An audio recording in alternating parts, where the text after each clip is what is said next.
Welcome to the Justin Strawn Podcast. I am your host, Justin Strawn, coming to you on a Tuesday morning. Hope you had a good weekend. Hope you had a long weekend if you had the day off for Martin Luther King Jr. Day. If you didn't, then I hope you had a good day at work. So anyway, I don't know how good the audio is going to be today.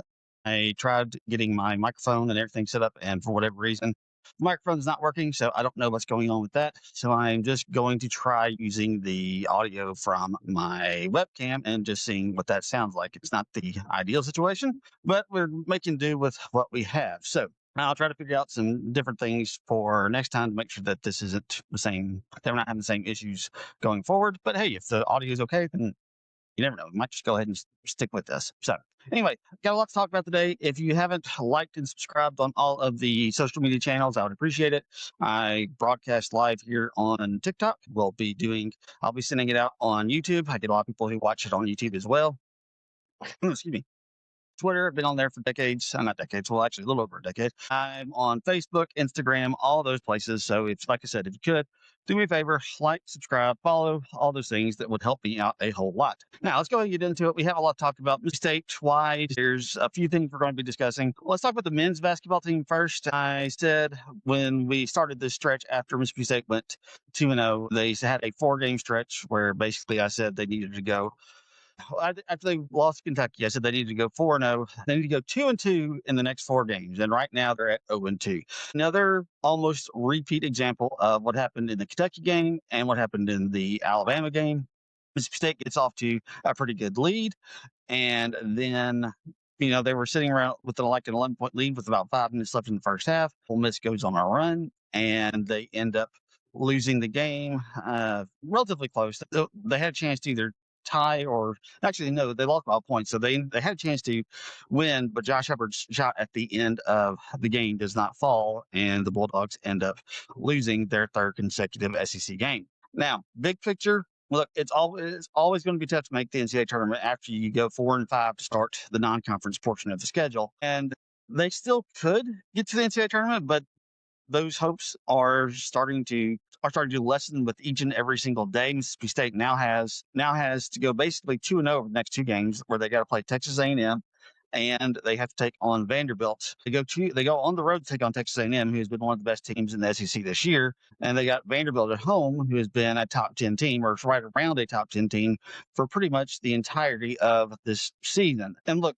it just comes down to the fact that they have to be more mentally tough. This team has talent. This team has some players on it, but once again, they just can't seem to put everything together in the second half. When Josh Hubbard is not playing well, and he did not play well on Saturday, he got some points. But he shot like less than 20% or something like that from the field on Saturday. He wasn't hitting very many shots. He hit a couple of 3-pointers, but not very many. When he's not playing well, somebody else has to step up. And right now, nobody is doing that. Jaden Epps occasionally had a good game. You've got some other players that will occasionally have some good games, but if Josh Hubbard isn't going to carry this team, it's almost like this team has no chance of winning whatsoever. And it's just the way it's been pretty much since Chris Jans got here. There's always been maybe one player who can kind of carry the team offensively, but if they don't get anything from that one player, then it's sink or swim for the Bulldogs. In the first couple of years, it was Tolu Smith.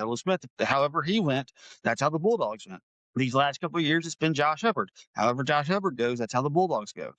And they've got to find secondary and tertiary pieces, and right now they just don't have it.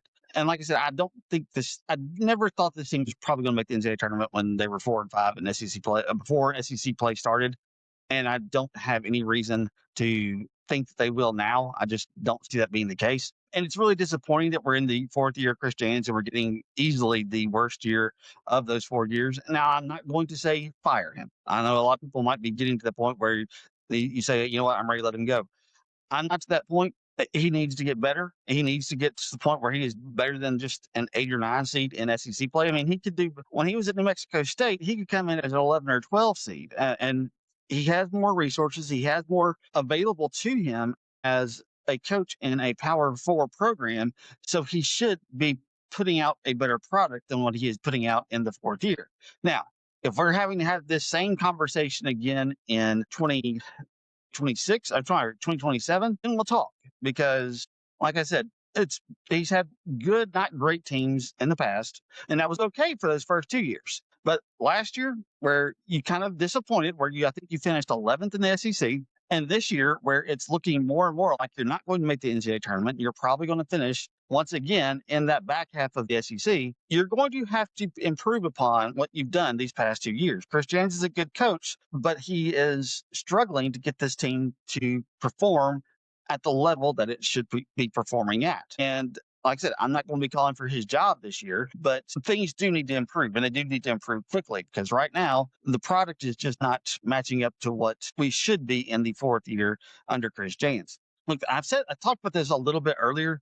There's a part of me that is beginning to wonder if Chris Jans and the way that he coaches and his coaching style is just not going to be able to be sustainable in the NCAA or in the SEC going forward. Most NCAA teams nowadays are more like the Alabamas of the world, where they are trying to find ways to hit 3-pointers. It's basically either 3-pointers or layups, and that's about all that they're taking. Chris Jans wants a hard-nosed, tough, defensive-minded team, and you just don't have a whole lot of those nowadays, because those types of teams can get squashed very, very easily. This was I'm a Memphis Grizzlies fan, and I saw this firsthand with the Grizzlies for years. The Grizzlies, for years, they won more games than they should have, because they were just one of the toughest, hardest defensive teams in the entire NBA. They were like the only team that was averaging less than 100 points per game, but they were able to win some games because of the fact that they did have such a good defense. But the problem was they never had a chance to really advance far into the playoffs, simply because they couldn't score enough. Eventually, other teams are going to be able to outscore them, and that's kind of where Chris Jans is right now. He has this mindset and this personality, and his teams have this personality where they are so tough and they are so hard to score against. At least they normally have been. That's not necessarily been the case this year, but that's not the way that the game of basketball is going. Coaches know how to kind of coach around that. So I'm starting to wonder if that is the case. I'm willing to give him the rest of this year and the rest of next year to prove that that's not necessarily going to be what happens with the Bulldogs, but we'll just have to see if that ends up being the case, because right now what we've seen from them has not been good. All right, let's talk about the women's basketball team. I said I wasn't really going to talk about them too much, but then they go off and beat the number 7 Kentucky Wildcats and Starkville yesterday. It was an impressive win for the Bulldogs, and the reason why they end up winning is because of, honestly, what Chris Jans likes to do. They just locked Kentucky down defensively. Kentucky only shot 32% from the floor. Mississippi State shot around like 45-47%, and they just got some really good performances from some of their players. Rissa Richards, I think is her name. She ends up just having a breakout game where she scores 23 points on 9 of 16 shooting. Just an absolutely incredible performance from her. And she's only been averaging like 8 or 9 points a game throughout the course of this season. So that was just a really surprising effort from the Bulldogs on the women's side of things. Now, for the women, they do have a tough road to get into the NCAA tournament, despite the fact that they have a really good record. The problem is, and this is what I've talked about with them ever since I started doing this podcast when talking about the women, their strength of schedule just is not very good. They are 12-0 against Quad 4 teams. They are 2-5 against Quad 1 and Quad 2 teams. And that's where the trouble lies for Mississippi State. Now, they are a number 32 in the NCAA net rankings, and that was before last night. I don't think they've released the updated rankings yet. So they could end up going up a little bit higher, but they're going to have to pull off some more wins like they had yesterday. They're 2-5 in SEC play, and if they want to get to the NCAA tournament, they're probably going to have to get a lot closer to 500 in conference play to make it into the NCAA tournament, despite the fact that they have a really good record and they have a good net ranking. Without quality wins on the schedule, except for this one, they're going to have to get some more, and they'll have plenty of opportunities. That's the good news. They have plenty of opportunities playing in the SEC, because the SEC is one of the best conferences when it comes to women's basketball, but they're going to have to find other ways to win like they did this week. Now, was this game just a fluke? Was it more emblematic of what this team is and what this team is becoming? We'll find out this week. They got Alabama on Thursday night, I think is when they play Alabama, and then they go on the road to Tennessee, a team that they lost by 10 against earlier this year at home. So we'll find out a lot about what this team actually is and if they're able to overcome some of these tougher teams that are on their schedule. Both these teams, both Alabama and Tennessee, are ranked in the AP poll. So, like I said, we'll find out a lot about what this women's Bulldog team is after this week. Let's look ahead to something a little bit more positive. If you're a Mississippi State fan, Mississippi State, I told you earlier, and you all were probably aware that the D1 baseball poll, the one that I will end up using throughout the course of the year, has Mississippi State ranked number 4 in their preseason poll. The Baseball America poll,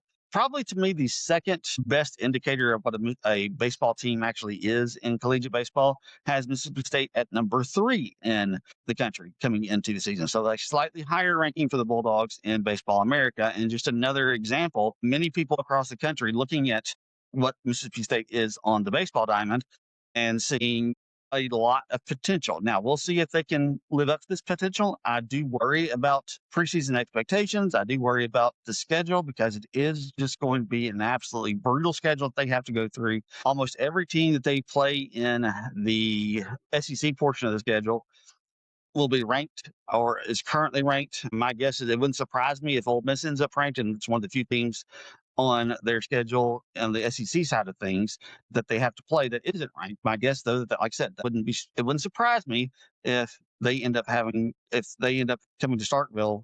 I think it was, I'm not sure if I can't remember if they come to Starkville if we did them this year, but it wouldn't surprise me if Ole Miss is ranked when those two teams play, because Ole Miss is still supposed to be pretty good. And Ole Miss is ranked in Baseball America. So just kind of goes to show how different some of these polls can be when it comes to baseball. But like I said, I'm really interested to see what we get from this baseball team. We haven't had expectations on a team like this really since the year after they won the national championship in 2022. They came in with a sky high ranking. I think they were number 2 or number 3 in most preseason polls. A lot of people thought they might end up repeating, and they end up being the absolute worst team in the SEC. Now, we have a much more proven coach at the helm in Brian O'Connor than we did when Chris Lemonis was there. It's still surprising to me that Chris Lemonis ended up being as bad as he was, especially after he ended up winning a national championship, the only national championship that Mississippi State has in their history. So it's a little surprising to me that things kind of went down this way. Look, I'm excited about this team. I really am. I think this team has the potential to be really good. They are going to play a really tough schedule. So if they get to the postseason, ranked in the top 5, top 10, they'll be battle tested. They'll be ready to go, and they'll know what it's like to really challenge and go up against some of the best teams in the country. So they'll be ready for that grind once they get to the postseason play. I really feel like this team has a good chance. We'll see. Sometimes teams disappoint. Sometimes teams play above their expectations. We'll see what this Mississippi State baseball team is here in a few weeks when the season starts Valentine's Day weekend. All right, let's turn our attention to the world of entertainment. I've got a few things I want to talk about today before we sign off on the podcast. The first thing I want to talk about is, again, The Pitt. The Pitt, another really good episode of HBO Max's premier show, really, at this point. The same thing I talked about last week. It's still there. The audio is a mess on The Pitt. Like I said last week, I don't know how HBO has allowed this to happen. I don't know how they have put these episodes together. And for 2 episodes in a row, I just don't understand how Mississippi State and how The Pitt has been able to go to air with the audio in the way that it currently is. Like I said, I just don't get it. I don't understand how HBO is allowing this to happen. I don't know what happened, if it was during recording, if it was during post-production. I don't know. But the audio on The Pitt right now is just really, really, really bad. And I don't understand what is causing it to be this poor right now. So, like I said, I like the show. I think it's really good. I think it's actually better than last season.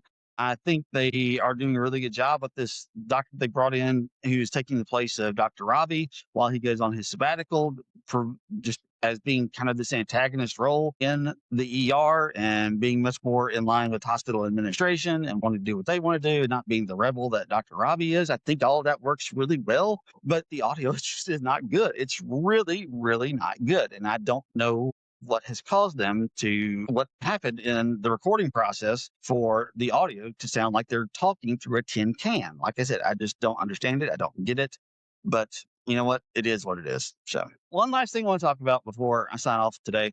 That is the second book in the Hierarchy series that is by Jason Islington, I think is his name. Real quick, if you have not read these books, the first one was The Will of the Many. The second one was The Strength of the Few. I've listened to them on audiobook because I don't have enough time to stop and read books. I typically just do audiobooks. So like I said, if you haven't read them and you're interested in them, go ahead and tune out now. Go ahead and hit stop on the podcast if you're listening on a podcast catcher, whatever it may be. I want to go ahead and talk about these. So real quick, The Will of the Many was really good. I thought it was a really good book. And I talked a little bit about it on the podcast when I finished up The Will of the Many. I didn't go into too much detail, but I thought it was really good. I was very curious as I was reading it why it was getting as much praise as it was. I enjoyed it, but I didn't really understand why it was getting all the praise that it got until we got to the end, and it really picked up the pace. It really picked up just the plot and what they were actually getting into. And then when they put the twist on it at the very end of the book, where they reveal that basically there's going to be 3 different versions of this character, Viz, one's going to be in Res, one is going to be in Obatim, and one is going to be in Lyceum. I thought that was just an absolutely amazing twist. I thought it was an ambitious storytelling device because as much as I was excited about reading The Strength of the Few, as we were getting ready to go into it, I was a little concerned because this was going to be a very difficult thing for Islington to pull off when he was writing the second book in the Hierarchy series. He was getting ready to write a story that basically was going to give 3 different versions and have 3 different plot lines going all at one time, revolving around the same character, even though there were 3 different versions of that same character. And it was like I said, it was a very ambitious storytelling. It's not something that every author could always pull off, but Islington, I must give him a lot of credit. He did a really good job in this second novel, incorporating this ambitious, aggressive storytelling plot device and really putting it in play. I thought it was really fascinating. I was intrigued. Look, one of the issues that you're going to have when you start doing something like this, when you have basically 3 separate different character arcs going for the same character, one of them was probably always going to be more interesting than the others. And that's kind of the case in The Strength of the Few. But what I found when I was listening to this book on audio is I really enjoyed each storyline more at certain points. At the very beginning of it, I was far more interested in everything that was happening in Res. About midway through, everything that was going on in Opatiem, Cyril, or however you pronounce his name, I thought all of that was very, very fascinating, kind of in the middle portion of the book. And at the end, all the stuff that was happening in Lyceum with the Druids and how that part of the storyline was playing out and how he was reconciling with his dad, even though his dad had kind of been brought back to life from the dead. All that stuff was really resonating with me, and it was something that I really enjoyed a lot. I thought this worked incredibly well. I'm very interested to see where he takes the story from here. I think he ended the story with basically which version of it? I think it was the Res version. Yeah, it was the Res version of Viz, who is going to basically bring all these people back from the dead. Basically, what he was doing. And I'll be very interested to see how that plays out in the third book. I don't know what the third book's going to be called or when it's supposed to come out. It only takes about a year for these books to get written. Like I said, I thought this was just really ambitious storytelling. I thought it was really fascinating to watch this story play out and how everything went for this character and everything that he was doing. I'm really excited about this next phase in the story. There are going to be 4 books, so we're at the halfway point, and he's got 2 more to write. And he's an author that I'm very interested in. The first thing I started reading from him was What We Do in the Shadows or What We Lost in the Shadows. I can't remember what it was, but I was really struggling to connect with Islington as an author when I was going through that book the first time. And after after having completed these last two books and being so impressed by what I saw from Islington and what I read from Islington, I felt like I needed to go back and retry What We Lost in the Shadows. And I must say, I've enjoyed it much more. It's here on the second listen, I really see more of what he's trying to do. Kind of understand who he is as an author and what his voice is. And part of the problem I had with that the first time, I think I had just finished the Stormlight Archive, the last book that Brandon Sanderson wrote in the Stormlight Archive, and I just so thoroughly enjoyed reading or listening to all of the books that he has, because I've gone through pretty much all the Cosmere books, and I've gone through a couple of the other books as well. And I love those so much. And just to kind of come down from the high of having everything that I enjoyed about Brandon Sanderson and everything that he did so well, and the things I love about the way that he writes, I think that was one of the reasons why I was somewhat disappointed by what I was getting listening to a book from Islington, because he wasn't Brandon Sanderson. Now you could tell that he's had a lot of influence from Brandon Sanderson, but I was struggling with that a lot. Now that I've gone back and kind of gotten away from that, I don't have some of those same issues with Islington after having listened to it. Like I said, I really enjoyed these first two books in the Hierarchy series. I'm going back and listening to the first book that he wrote, and I'm really enjoying it a lot now too. So if you're looking for somebody else to read and you haven't read a whole lot of books recently, you're looking for somebody, if you like fantasy, if you like that type of storytelling, I highly recommend these books. I think they're just really amazing. I've really enjoyed what I've gotten from them so far, and I can't wait to see them. There's some other stuff I want to talk about in terms of entertainment. I don't know that I'm going to be able to get to them today. So yeah, I'm probably just going to hold off. So we're going to have a short episode of the podcast today. Appreciate you guys listening. Appreciate you tuning back in. And next time that we record will probably be either Thursday or Friday. We'll look and see what Mississippi State does against the Texas A&M Aggies. I'm going to try to watch a couple of shows that I've been wanting to cover. I just haven't gotten around to just yet. So I'll talk about some of those later on this week. But until next time, we'll see you then.